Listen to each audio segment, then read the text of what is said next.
Bonjour tout le monde et bienvenue pour cette interprétation de Mars qui est rentré en Balance depuis le 6 août et qui va y rester jusqu'au 23 septembre, donc un petit mois et demi, on va dire, voilà, dans le signe de la Balance. Alors bien, ça me semblait intéressant de parler un petit peu de cette rentrée de Mars en Balance et surtout, ça c'est un de mes sujets préférés, favoris, qui est la relation.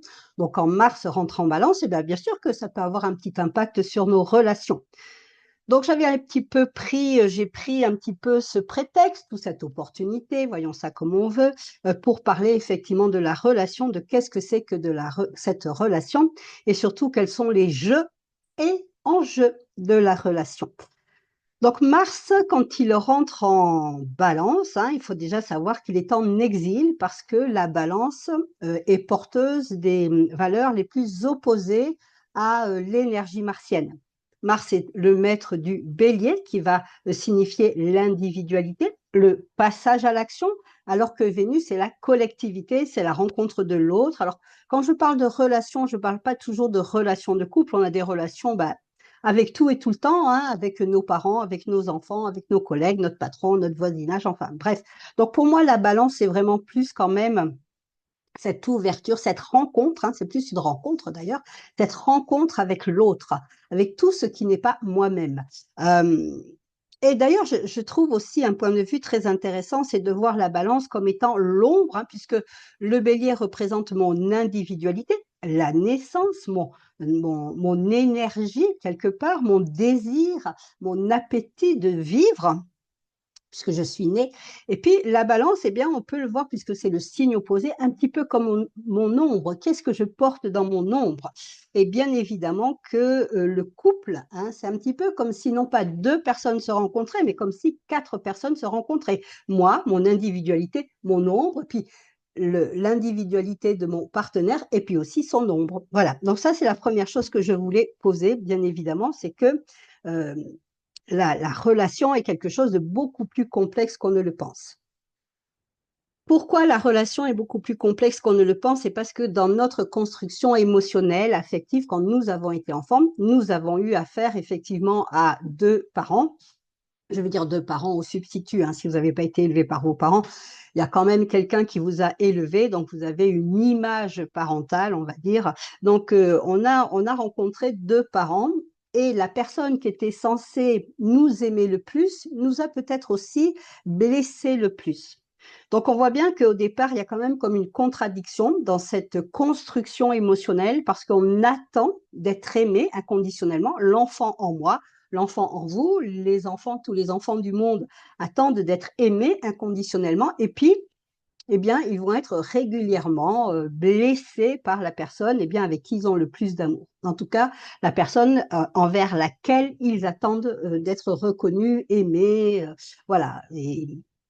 Et c'est tout à fait normal puisque le parent est porteur lui-même d'ailleurs de son ombre, de son inconscient. Il va avoir des réactions, bien évidemment. Il a des déclencheurs. On va parler dans cette vidéo des déclencheurs, justement.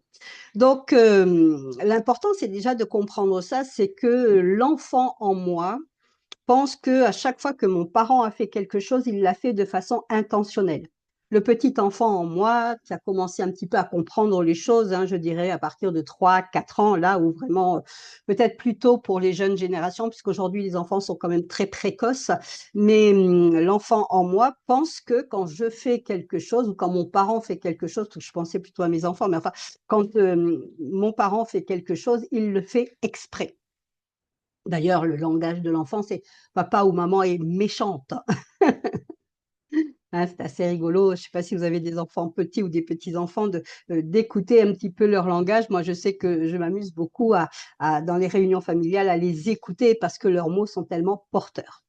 Donc, ça, c'est une première chose que je voulais poser parce que quand nous allons ensuite rencontrer notre partenaire ou nos partenaires, alors là, je parle plus du couple, eh bien oui, malgré que cette personne soit peut-être très drôle, soit charmante, soit magnétique, soit enfin, toutes les qualités que vous lui trouvez, bien évidemment, elle va être porteuse de son ombre. Et qu'est-ce qui m'attire chez cette personne? Ce n'est pas qu'elle soit drôle, charmante, magnétique, posée, responsable ou que sais-je. Ce n'est pas ça. Ce qui s'attire, c'est vraiment mon inconscient qui est attiré par l'inconscient de l'autre. C'est-à-dire que mon inconscient capte l'intensité, et là je veux vraiment qu'on prenne 2 secondes parce que c'est très important à comprendre, mon inconscient capte l'intensité de la blessure de l'autre. Il ne capte pas la blessure de l'autre, parce que des blessures, il y en a plein, hein, il y a plein de façons de se manifester, même si Lise Bourbeau en a, on le sait, catégorisé 5, voire 6, mais il y a en tout cas plein de façons de manifester ces blessures. Et donc, mon inconscient, lui, il va se brancher, et ça fait partie de la loi de l'attraction, hein, on le comprend très bien quand on met ça sous le joug, sous le regard de la loi de l'attraction. Mon inconscient, lui, ce qu'il recherche, c'est l'intensité. Il veut reconnaître la même intensité que ce qu'il a déjà connu et dont il est porteur. Mon inconscient est porteur d'une forme d'intensité de blessure et il va aller rechercher l'intensité chez l'autre. Alors, quand je parle d'intensité, je veux aussi faire une petite mise au point, on va dire. Je vais donner un exemple. Par exemple, si j'ai été élevée dans un milieu, un environnement où on m'a négligée, je veux dire, j'ai été tout seul. Alors, on ne m'a pas grondé, certes, mais on ne s'est pas occupé de moi. J'ai vraiment été livrée à moi-même. Eh bien, la blessure de négligence, hein, c'est une blessure de négligence. Là, alors oui, j'ai pas été martyrisée, on m'a pas frappée, on m'a pas crié dessus, mais en même temps, j'ai été négligée. Eh bien, en fonction toujours de l'intensité, de la sensibilité, pardon, de l'enfant, eh bien, cette négligence-là, même si au niveau extérieur, ça peut sembler calme, ça peut sembler plat, ça peut sembler relativement ronronnant, eh bien, la blessure aura une forme d'intensité. Si j'étais un enfant extrêmement sensible et si je suis dans ce milieu-là, eh bien, il y aura une forme d'intensité émotionnelle. Et donc, ce que je vais rechercher chez mon partenaire, là, c'est mon partenaire pour former un couple, ça sera l'intensité.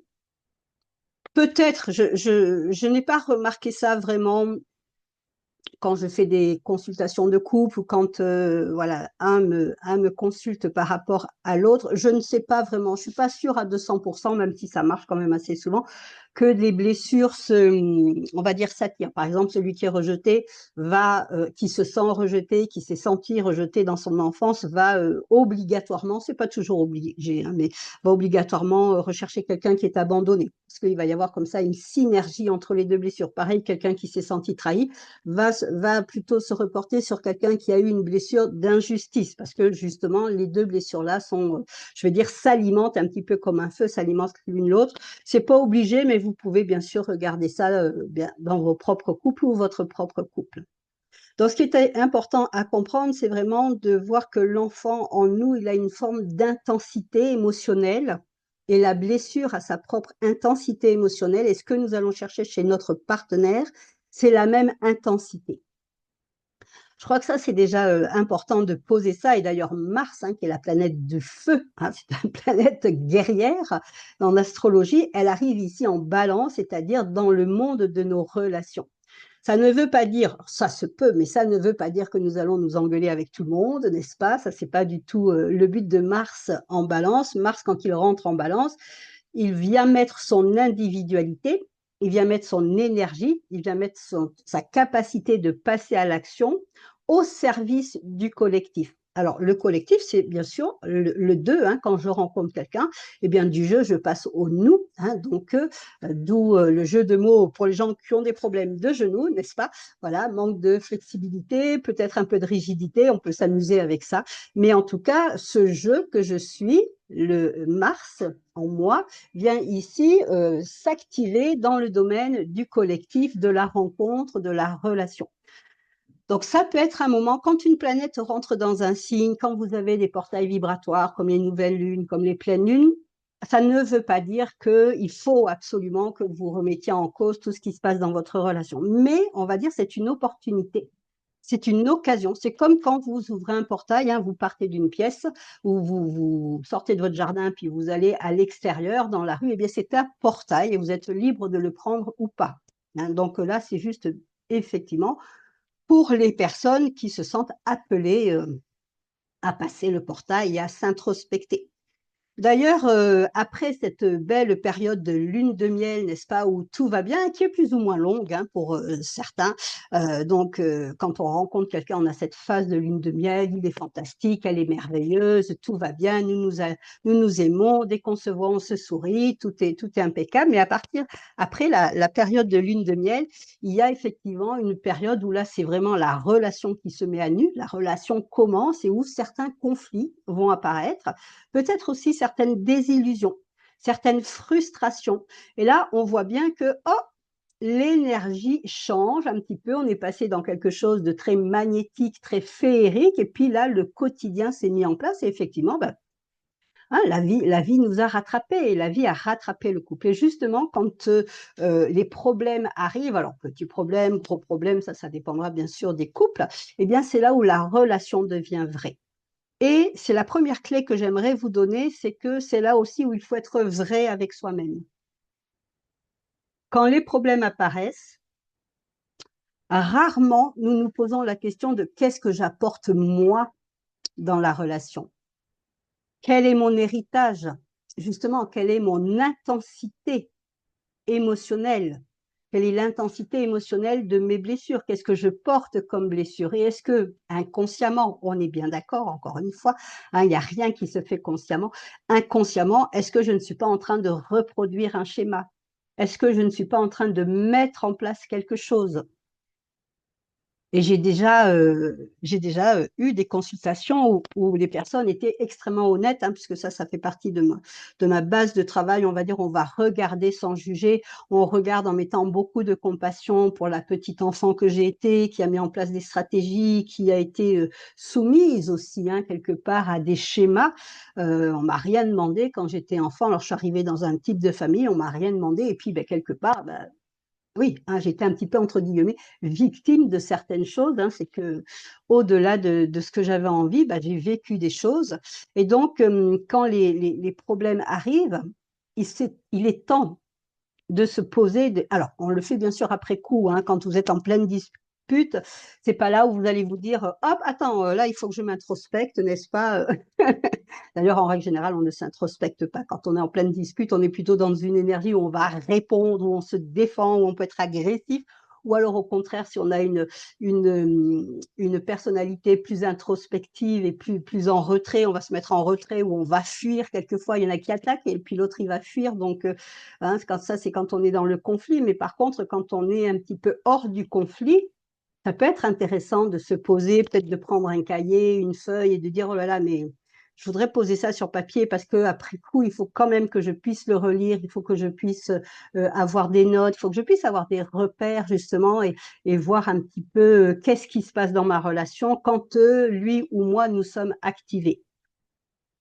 Et c'est là où le jeu de la vérité commence, hein, quand, le couple, c'est un espace où, on est mis face à notre propre vérité, où on ne peut plus se mentir. Alors on peut se mentir, hein, là en ce moment on a Mars, hein, qui est opposé donc Mars, début, le 6 là, Mars début, Balance. Là je fais cette vidéo, on est le 12, il est encore en début Balance bien évidemment, qui est opposé donc à Neptune, hein, l'illusion et la désillusion, ce que je ne veux pas me dire, les mensonges aussi auxquels je suis confrontée, les non-dits.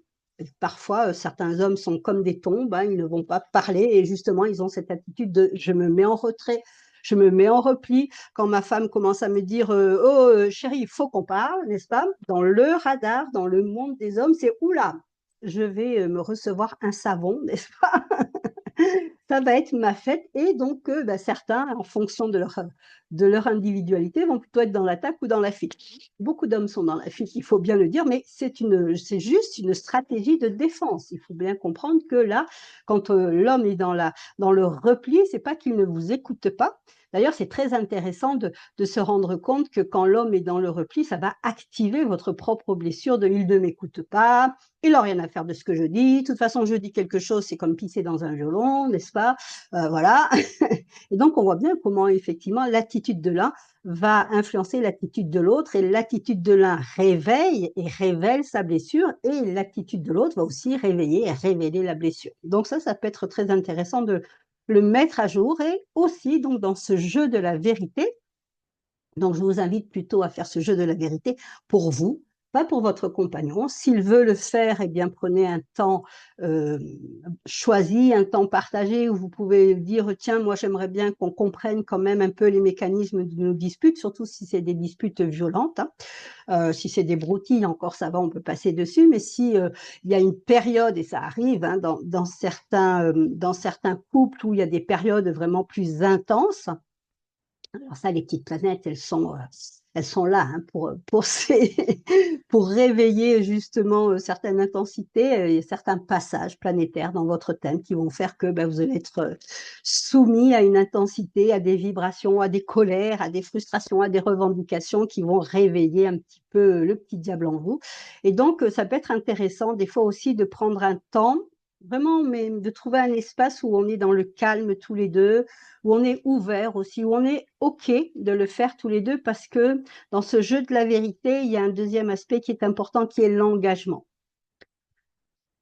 Et d'ailleurs, c'est aussi intéressant de voir et de se poser la question de est-ce que je suis engagée à 100% dans ma relation ou à quel taux de pourcentage je suis engagée dans ma relation et à quel taux de pourcentage, alors ça, c'est pas vous qui pouvez le dire, hein, c'est votre partenaire, à quel taux d'engagement mon partenaire est lui aussi engagé dans la relation. La relation, ça n'est jamais 50-50. Je préfère vous le dire tout de suite, hein, beaucoup pensent à 50-50, ça veut dire que 50 parties de moi sont où? Alors les 50 autres pourcentages que je ne mets pas dans la relation, ils sont où si je suis engagée à 50-50?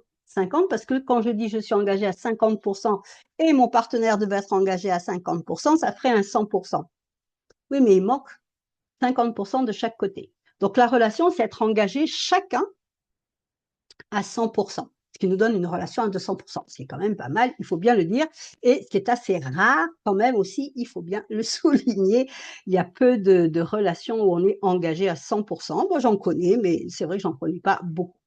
Donc ça, c'est très important de se dire donc de quoi je suis porteuse, quel est mon héritage, quel est mon bagage, est-ce que je suis prête aussi, alors je dis prête, mais si vous êtes un homme, vous pouvez dire prêt. Est-ce que je suis prête aussi à regarder vraiment comment je suis dans la relation? Qu'est-ce qui m'active? Qu'est-ce qui me déclenche? Hein? Quel comportement aussi j'ai quand je crée? Oui, quand je crée des problèmes. Hein. Est-ce que je suis prête à écouter l'autre aussi? Quand je lui dis, chérie, il faut qu'on parle, la plupart des femmes, quand même, c'est, chérie, il faut que je te parle. J'ai besoin de parler. Alors que, en fait, je vais dire, chérie, il faut qu'on parle. Donc, chérie, il faut qu'on parle. Ça sous-entendrait un dialogue, n'est-ce pas? Un échange. Mais ce qui se passe réellement dans la relation, c'est que celui qui va dire, chérie, j'ai besoin de te parler, enfin, il ne dit pas, j'ai besoin de te parler, chérie, il faut qu'on parle, on voit bien comment c'est très nébuleux, hein, eh bien, va surtout dire, j'ai besoin de parler.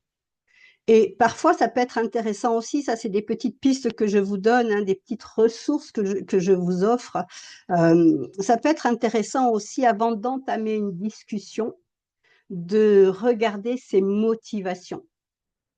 Pourquoi j'ai besoin de cette discussion-là? Quelle est ma motivation? Et justement, est-ce que j'ai besoin de parler, de me dire, ou est-ce que j'ai besoin d'écouter? Parce que peut-être que je me suis dit plusieurs fois et puis je me rends compte que ben, mon compagnon, apparemment, il n'y a pas grand-chose qui a changé. Donc là, je vais plutôt poser des questions. Alors, pas en tant qu'inspecteur, n'est-ce pas, ou en tant qu'inspectrice avec la lampe dans la figure, absolument pas, mais on pourrait quand même essayer d'être un peu diplomate. Il faut se rendre compte qu'on parle à la personne quand même que l'on aime. Donc, on va essayer de comprendre et on va poser des questions et peut-être aussi des questions un petit peu du style oui, mais moi, quand tu dis ça, parce que hein, on sait bien que le tu qui tue, donc je ressens ça. Est-ce que tu peux, ou alors on peut poser la question de, écoute, tu m'as dit ça il y a 3 jours, ça m'a travaillé, j'ai pas vraiment compris, j'ai l'impression, j'ai la sensation, là c'est un peu flou pour moi, j'ai la sensation que j'ai pas compris ce que tu voulais dire. Est-ce que tu peux me parler? Est-ce que tu peux m'en reparler d'une façon différente? Parce que j'aimerais mettre ça au clair. J'ai besoin de clarté, hein, ça. À chaque fois qu'on va vraiment prendre la responsabilité, hein, 100% engagé dans la relation, ça veut dire que je prends la responsabilité aussi de ce qui m'arrive émotionnellement. quand je suis déclenchée émotionnellement, je dois prendre la responsabilité de ce déclenchement. Même si c'est l'autre qui m'attaque. Parce que je peux avoir, différentes solutions. Je peux mettre ça dans l'humour, hein. J'ai un de mes enfants, excusez-moi de me gratter le nez, j'ai toujours des problèmes avec, mes allergies, donc je vois un de mes enfants utilise souvent l'humour. Alors moi, je sais maintenant, puisque j'ai vraiment appris à les connaître, hein, les enfants sont adultes, que chez lui, c'est une forme de fuite. Il va mettre de l'humour, sa femme, puisque c'est un de mes fils, sa femme est très, réceptive à son humour, rigole et puis hop, c'est leur façon un petit peu de désarmer, on va dire, leurs problèmes. Bon, c'est OK, moi je n'ai rien à dire là-dessus, hein, chacun ses stratégies, mais en même temps, à un moment, il faut aussi mais bon, ça va que ma belle-fille est quelqu'un qui, voilà, connaît bien son homme et arrive quand même à avoir des discussions, sérieuses avec lui et lui aussi est engagé. C'est un couple qui est engagé à 100 peut-être même à 2000 dans leur relation et donc il faut vraiment qu'il y ait ce que je veux dire par là, c'est qu'il faut qu'il y ait une volonté commune. C'est important que notre partenaire s'engage. S'il n'est pas engagé, ça il faut le savoir, s'il n'est pas engagé et que vous portez la relation, à un moment, la relation va s'étouffer. Pourquoi? Parce qu'elle manque d'air, elle manque de clarté, elle manque de communication et on en vient avec Mars en Balance et la Balance, c'est le signe de la communication. Toutes les balances ne sont pas des pipelettes. Moi, j'ai certaines balances dans mon entourage, notamment des hommes, qui sont extrêmement fermés, qui ont du mal à discuter, qui ont du mal à s'ouvrir émotionnellement. Donc, faut pas croire que parce qu'on est Balance, n'est-ce pas, on est quelqu'un de sociable et qu'on est quelqu'un d'extraverti. Sociable, on l'est quand on est Balance, mais ça ne veut pas dire extraverti, hein. Donc, c'est très important aussi de ne pas faire les amalgames parce que la Balance, et c'est pour ça d'ailleurs que j'ai commencé à voir l'astrologie d'une façon différente, puisque quand on est Balance, alors vous prenez les livres, hein, d'astrologie, puis vous allez être sociable, aimable, très intéressé par l'autre. Bon, il y a certaines choses qui sont vraies, mais quand je me suis rendu compte que certaines personnes de mon entourage étaient Balance, avaient tellement de mal justement à communiquer, à se relier, à se mettre en lien, j'ai commencé à voir les signes solaires. Donc quand je dis je suis Bélier, Taureau, nanana, hein, les 12 signes, quand je suis X signe, j'ai commencé à voir ça comme un défi et non pas comme un acquis. Comme le défi de mon âme vient s'incarner, elle choisit une énergie, puisque les 12 signes, chaque signe est porteur de son énergie, elle vient choisir une énergie, elle vient faire l'expérience de cette énergie.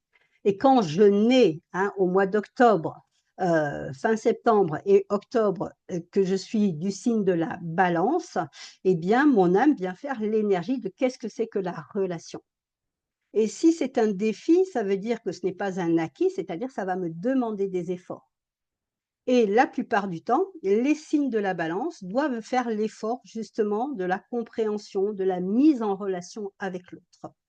Ça n'est pas aussi, naturel qu'on voudrait le penser pour les Balances. Alors certaines Balances, sûrement quand Vénus, la planète de la Balance, est très bien aspectée dans leur thème, c'est facile, mais pour certains autres, ce n'est pas aussi évident et ça va leur demander justement un effort, mmh.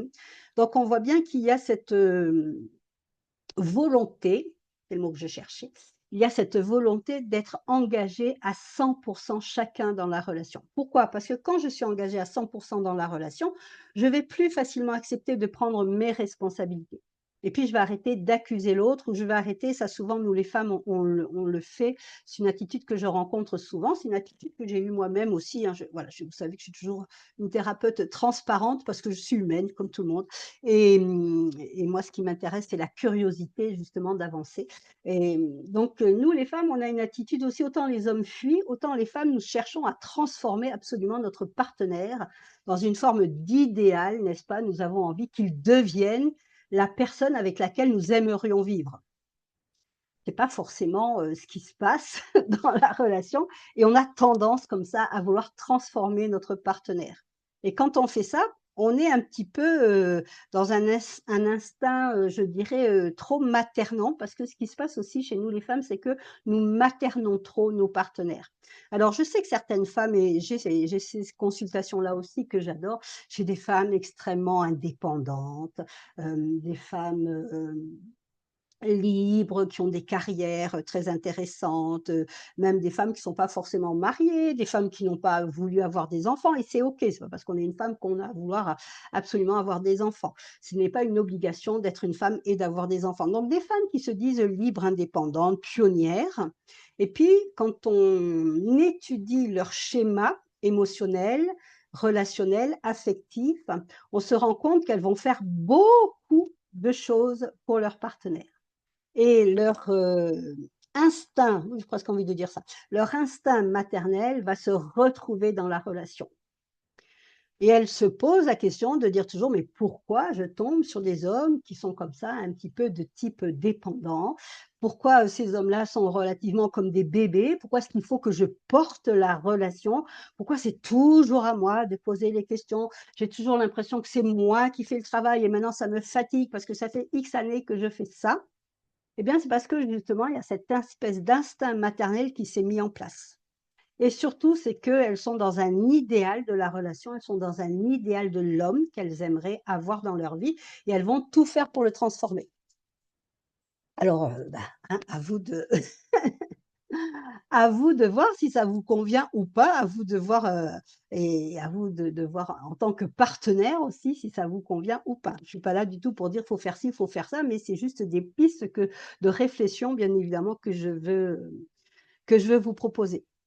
Donc s'il y en a un qui s'investit énormément et l'autre très peu, voire pas du tout, eh bien, il faut savoir qu'à plus ou moins long terme, hein, la relation va s'asphyxier, elle va s'étouffer et puis à un moment, eh bien, les partenaires vont se retrouver bloqués. Donc soit quand c'est comme ça, on essaye de comprendre et on se dit: «Bon, est-ce qu'on veut grandir?» Ça aussi, c'est important d'avoir ça comme perspective, comme vue, comme motivation, de se dire: «Est-ce qu'on veut grandir ensemble?»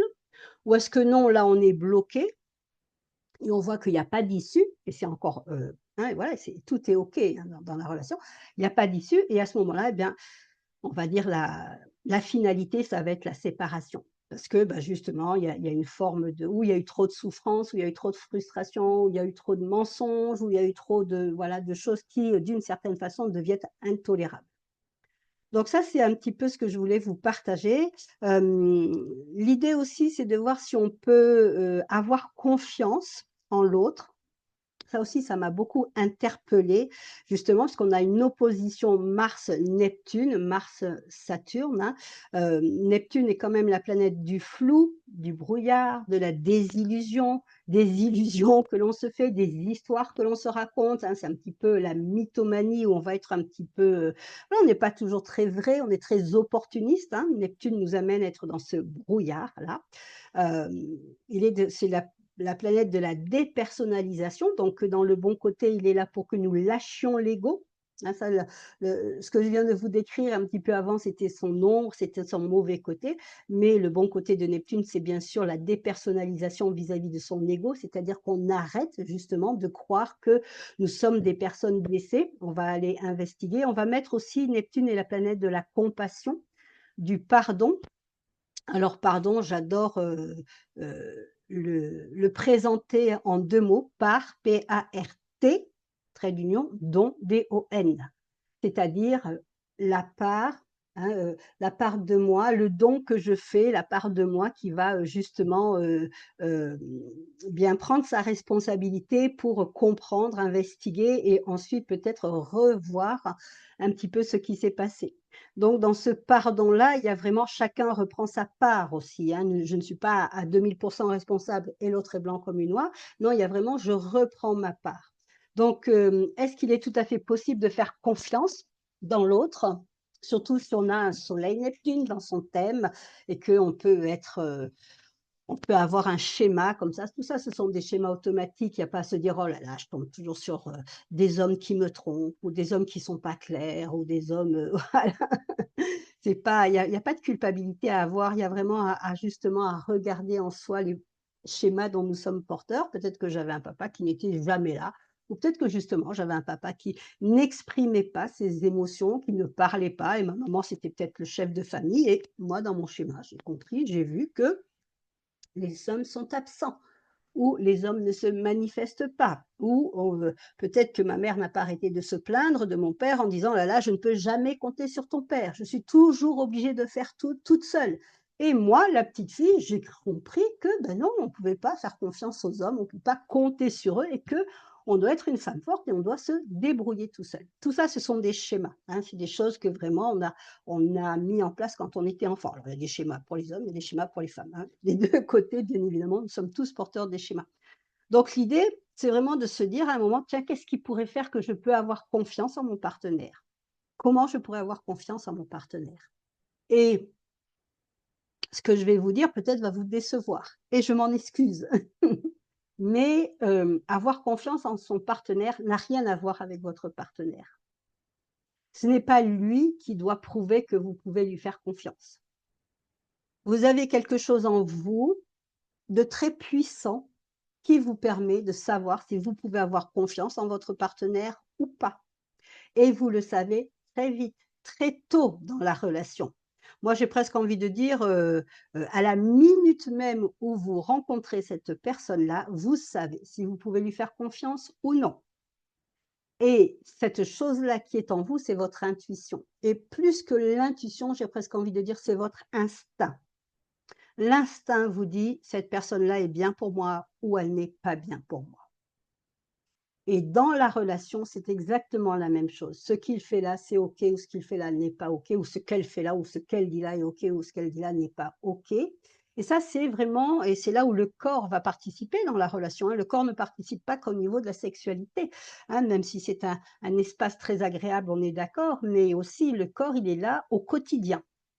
Et il est porteur de cette intuition, de cet instinct pour comme un radar, un peu dire ce qui est OK, ce qui n'est pas OK. Et c'est là où on doit jouer le jeu de 100 de vérité, vérité vis-à-vis de moi, vérité vis-à-vis de l'autre.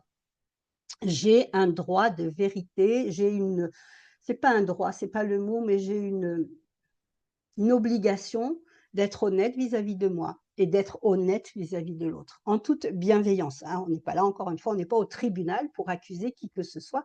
On est là vraiment pour exprimer ce qui est en nous et pouvoir voir comment est-ce que ça peut s'accorder, dans les moments un petit peu difficiles, dans les moments conflictuels. Donc est-ce que je peux faire confiance à mon partenaire? Ça, c'est vous qui le savez. Votre instinct, c'est plus que l'intuition, là, ça part des tripes, hein. Votre instinct le sait. Il y a une autre chose aussi que je rencontre beaucoup dans la relation, c'est que, surtout nous les femmes, ça il faut bien le dire, on va, régulièrement faire des suppositions. On suppose que l'autre pense ou on suppose qu'il va dire, hein. On interprète aussi beaucoup, les actions et puis, quand on interprète et bien évidemment que ça vient réveiller nos propres blessures. Si j'ai en face de moi un homme qui ne parle pas et si j'ai été abandonnée dans ma vie ou si j'ai été rejetée, en tout cas c'est ce que je pense, hein, puisque, ça, être abandonné ou rejeté ne sont pas des émotions, hein, c'est des sentiments, c'est des sensations et que, ces blessures-là, l'abandon m'amène de la tristesse ou le rejet m'amène de la colère. Donc, en fait, si à chaque fois mon déclencheur est une tristesse, je sais que ça va toucher quelque chose de l'ordre de l'abandon. Si je suis plutôt quelqu'un qui est activé dans la colère, je sais que c'est parce qu'en moi, il y a, tout un schéma d'injustice, de trahison, éventuellement de rejet qui se met en place. C'est l'émotion, hein, parce que ça, c'est l'émotion qui soutient tout ça, la racine, l'émotion, ça va être la colère ou la tristesse.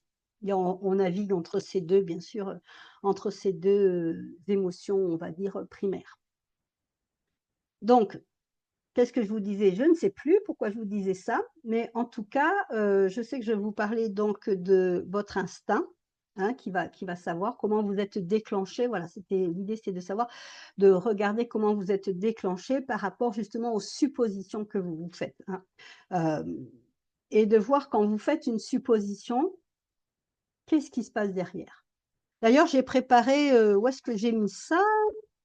Parce que ça, c'est toujours pareil.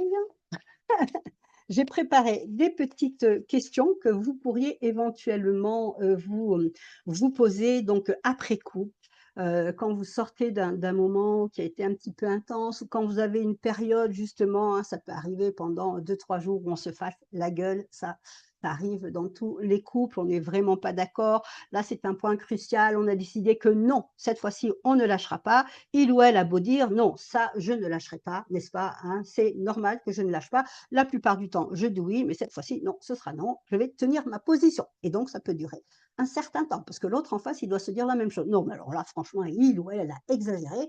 Je vais toujours courir pour que je change de position. Donc, ça peut durer quelques jours, quelques semaines, quelques mois. Des fois, on a l'impression qu'on a pardonné, mais on a quand même une rancune tenace au fond de nous. Donc, quand, on va arrêter de faire nos suppositions, quand on se dit: «Bon, allez, là, c'est le moment pour moi, je sens que voilà, la tension est un petit peu baissée là et je vais justement, voilà, je veux comprendre qu'est-ce qui se passe parce que, bah, j'aime cette personne, j'ai le projet quand même que nous grandissions ensemble, j'ai le projet d'aller avec lui, le plus loin possible dans ma vie, donc je veux vraiment comprendre, je veux mettre les choses à plat, je vais le faire toute seule et puis après je peux peut-être éventuellement quand j'ai fait les choses pour moi, c'est-à-dire quand je suis engagée 100 avec moi-même dans la relation, avec la relation, quand je suis engagée à 100 je fais les choses d'abord de mon côté et après, en fonction de ce que je vais avoir trouvé, bien évidemment que je vais en parler, en discuter et éventuellement, s'il est d'accord,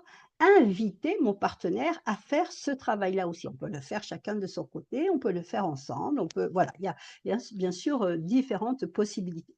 Donc, les questions que vous pourriez vous poser éventuellement, ça c'est pour savoir qu'est-ce qui vous déclenche?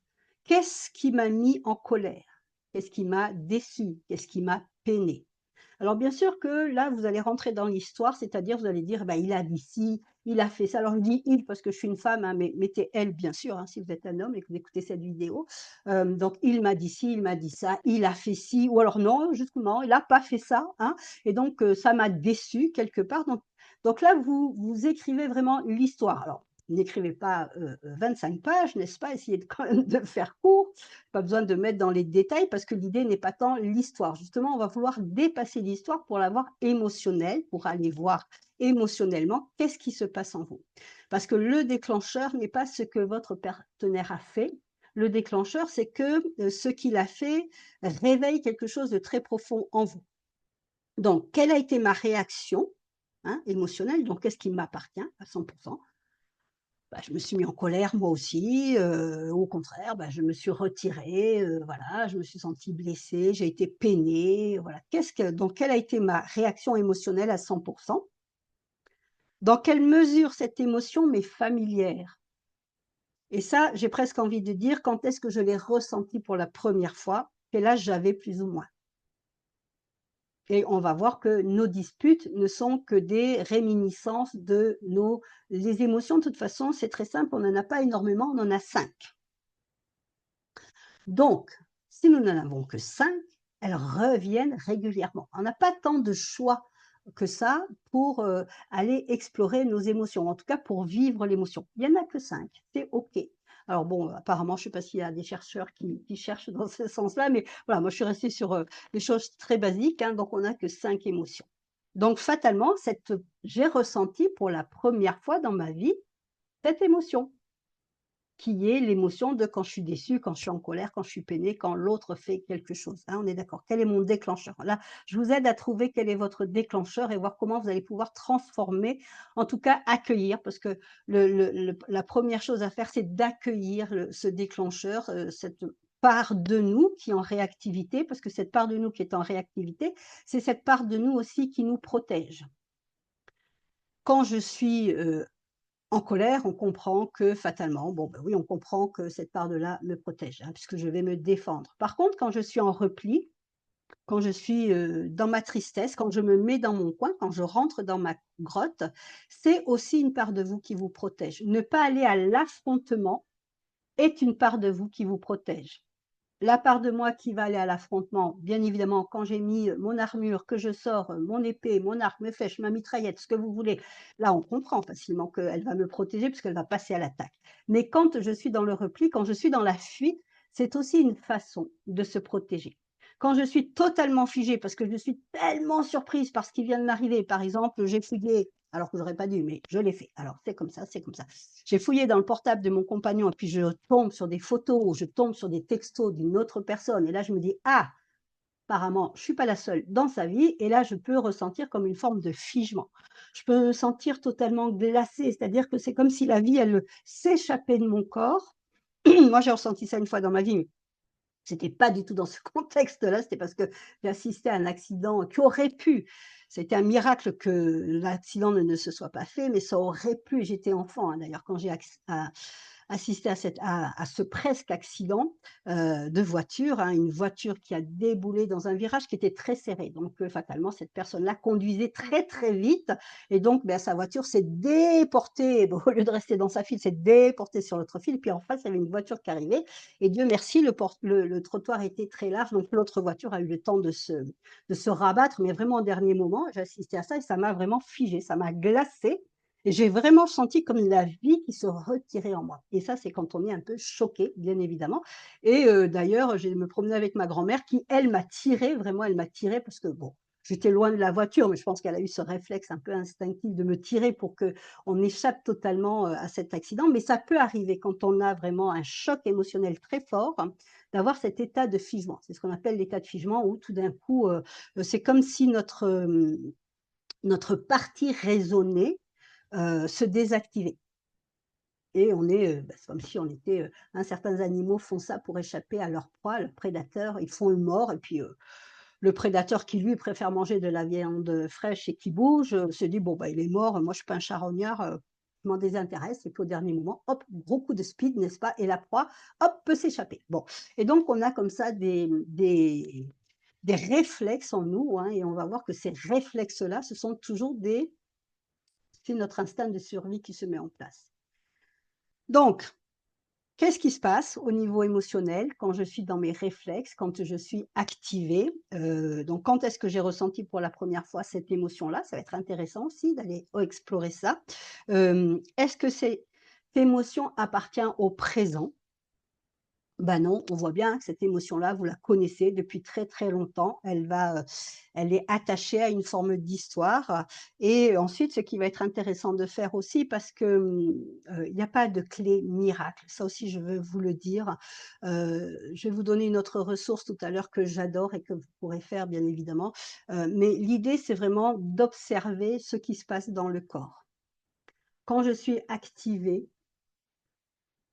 je dois évidemment le reconnaître dans mon corps. La plupart du temps, on veut toujours le mettre à distance. Ainsi, je suis en colère, il peut y avoir une forme de déni, de dire: «Ouais, non, mais c'est l'autre aussi, il n'arrête pas, de me chercher, hein». Bon, c'est OK, peut-être que l'autre est effectivement dans une phase un peu taquine, il n'arrête pas de vous titiller, puis à un moment, ça vous agace et vous vous mettez en colère. Mais en fait, encore une fois, c'est votre propre déclencheur qui se met en colère. L'autre, c'est juste le support. Parce que tout vous appartient et à chaque fois que vous vous engagerez à 100 dans la relation, vous vous rendrez compte que tout vous appartient.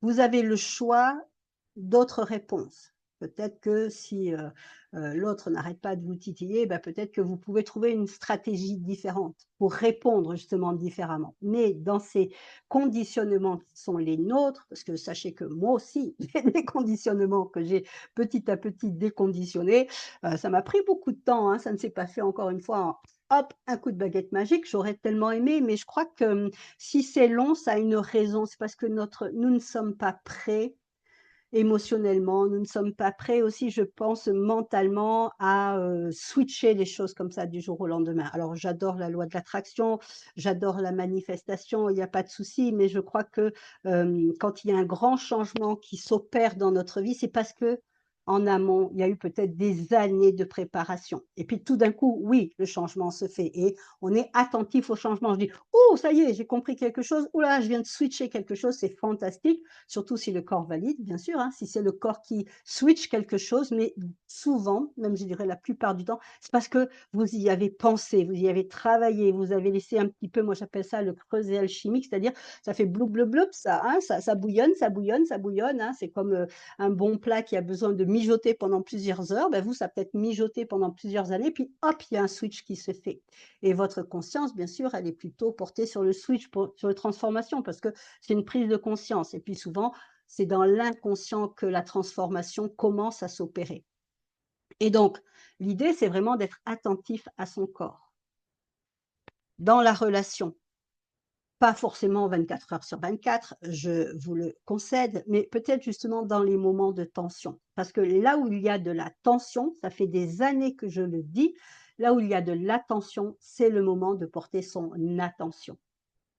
Donc quand on est dans les moments où il y a de l'attention, en 2 mots, hein, de la tension, c'est là où je dois un petit peu me dire: «Oh là, je suis dans une période là, voilà, ça vient réactiver quelque chose en moi, ça vient parler de quelque chose de mon histoire et si je veux pas la reproduire ad vitam aeternam, c'est le moment que je me penche dessus». C'est le moment aussi que je sois plus, à l'écoute de mon corps, des réactions de mon corps, de comment je réagis, hein. Je peux le sentir, soit il y a une espèce de feu là et puis je vais rentrer en guerre, soit au contraire il y a comme un retrait, comme un figement, comme moi j'ai eu quand j'ai failli voir cet accident de voiture, enfin je l'ai vu, il a failli se passer, il y a un figement, je me sens glacée, je sens que je dois me retirer dans ma grotte, ça c'est un indice. Puis petit à petit, en reconnaissant, en mettant beaucoup de compassion par rapport à cette attitude-là, en remerciant aussi, il faut y avoir de la gratitude, en remerciant le fait que, ces automatismes, cette attitude-là vous a servi parce que si vous êtes encore là aujourd'hui dans la relation, c'est que quelque part, et ben, vous avez survécu à tout ça. Donc en remerciant beaucoup, en mettant beaucoup d'amour, beaucoup de compassion pour ces parts-là en vous, petit à petit, encore une fois, c'est dans le creuset alchimique que ça se fait, petit à petit, la transformation va se faire. Il n'y a pas tant de il y a pas tant de un gros moustique qui est passé. Il y en a rarement en montagne parce qu'il fait quand même un peu frais. Il y a pas de solution miracle, il y a qu'une seule solution, c'est l'amour qui vraiment résout tout. Donc au plus vous allez vous apporter de l'amour. D'ailleurs, c'est quelque chose que j'ai dit il y a pas longtemps à quelqu'un qui, bon, ben, voilà, a été déçu dans la relation, quelqu'un qui n'a pas été juste avec elle, qui lui a raconté beaucoup de mensonges et puis, bah, fatalement, à un moment, les mensonges apparaissent, hein, donc beaucoup de déceptions et je lui ai dit: «Mais tu sais tout ce qui s'est passé là?» parce que la personne a été malhonnête, je dirais, dès le début. Voilà et en même temps, presque elle sav cette personne-là, la personne ma consultante savait que cette personne était malhonnête dès le départ et je lui ai dit: «Mais tu sais, c'est parce que quelque part, tu ne te donnes pas suffisamment d'amour que tu vas accepter ce genre de situation». À partir du moment où on se donne tout l'amour que l'on mérite et qu'on arrête d'attendre que quelqu'un d'autre nous le donne, hein, ça ne veut pas dire qu'en étant autosuffisant au niveau émotionnel, en étant mature émotionnel, bien sûr qu'on va laisser rentrer quelqu'un, bien sûr que cette personne-là, elle aura aussi ses problèmes, bien sûr, mais on peut rentrer dans une forme de compréhension. On peut justement faire en sorte que le couple grandisse, évolue ensemble. Mais tant qu'on ne se donne pas suffisamment d'amour à soi, eh bien, on va attirer, encore une fois, l'intensité émotionnelle de nos blessures. Voilà, c'est ce que je voulais, vous partager. Je ne sais pas du tout depuis combien de temps je papote, peut-être un certain temps. Merci en tout cas, d'avoir été là, d'être là avec moi, d'être aussi de plus en plus nombreux à vous abonner, à ma chaîne. J'en suis vraiment, ravie. Donc merci aussi si vous n'êtes pas d'accord, si vous avez des éléments différents à, apporter, de rester courtois. Je vais le dire maintenant à chaque vidéo, donc merci d'être courtois. La dernière ressource, oui, je l'ai sous le nez, donc la dernière ressource que je voulais vous apporter, c'est Byron Katie. J'adore cette femme, j'ai plein de livres, quasiment tous les livres d'elle et je pense peut-être que vous connaissez ça. Si vous ne connaissez pas, ça s'appelle The Work, ça veut dire le travail. Le travail, c'est une série de questions aussi que vous pouvez vous, poser. En tout cas, c'est tout un process au niveau des questions que l'on peut se poser et ensuite il y a un travail, ce qu'on appelle le retournement. Donc le retournement, ça peut être retourné, sur différentes possibilités. Elle le marque. Vous trouvez, ces feuilles, en français, ça s'appelle «Le travail» de Byron Katie. C'est gratuit, vous le trouvez sur son site, hein, Byron Katie, vous allez le trouver gratuitement, ces feuilles de travail. Donc si vous avez envie de vous inspirer parce que vous ne savez pas vraiment par quel bout commencer, quelles questions poser, c'est OK, hein, tout le monde n'est pas, féru de psychologie donc mais si vous avez à cœur quand même de vous poser des questions et de commencer à vous introspecter et de voir de quoi vous êtes porteur et quel est le 100 de responsabilité dans votre, couple, dans vos relations, eh bien, vous pouvez, commencer par Byron Katie. Elle est absolument géniale, je l'adore, je suis, en alignement, en osmose avec sa philosophie. Voilà et donc vous avez comme ça, je sais pas, bon, il y a pas beaucoup de questions, il y a 6 questions dans le premier, ça s'appelle la feuille de travail «Jugez vos semblables». Mmh, ça me semble approprié, n'est-ce pas? Dans la relation de couple où nous jugeons beaucoup l'autre. Voilà. Merci beaucoup en tout cas d'avoir été là avec moi. Je vous embrasse et puis, eh ben, je vous dis à une prochaine vidéo, une prochaine aventure astrologique. Passez une très belle journée. À tout vite.